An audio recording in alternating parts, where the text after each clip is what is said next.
पाकिस्तान तहरीक इंसाफ अवाम को महंगाई के तूफान से बचाने के लिए एक बार फिर मैदान में आ गई। शाह महमूद कुरैशी कहते हैं महंगाई के तूफान के खिलाफ तहरीक इंसाफ आवाज़ उठाएगी। अगले हफ्ते से डिस्ट्रिक्ट हेडक्वार्टर्स पर एहतजाज किया जाएगा और अवाम की आवाज़ में आवाज़ मिलाई जाएगी। पंजाब हाउस के बाहर मीडिया से गुफ्तगू में शाह महमूद कुरैशी का मजीद कहना था कि हमारा मुतालबा साफ शफाफ इंतखाबात हैं। हुकूमत वक्त इलेक्शन से भाग रही है, इससे मुल्क का नुकसान हो रहा है।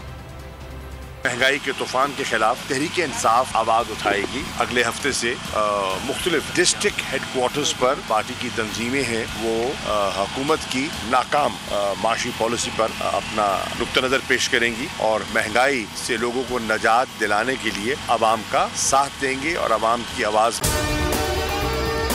और अगर आपको हमारी ये वीडियो पसंद आई है तो लाइक पर क्लिक कीजिए। में आवाज मिलाएंगे। मुल्क में फौरी शफाफ इंतखाबात और अगर इलेक्शंस में बेजा ताखीर की गई तो फिर हमें अवाम की ताकत से हमें रुजू करना होगा और पब्लिक को मोबिलाइज करना होगा, क्योंकि ये मुल्क को डबो रहे हैं, ये मुल्क के मुस्तकबिल को डबो रहे हैं और मजीद इंतजार नहीं हो सकता। मैं हूँ इमरान रियाज खान। अब आप मुझे देख पाएंगे सिर्फ बोल न्यूज़।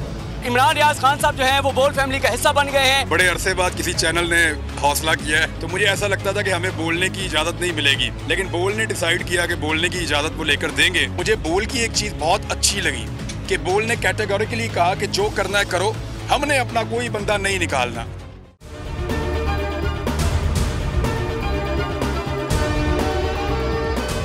सबसे ज्यादा व्यूज, सबसे ज्यादा रील्स और सबसे ज्यादा रेटिंग के साथ बोल अब भी नंबर 1 पोजीशन पर बरकरार।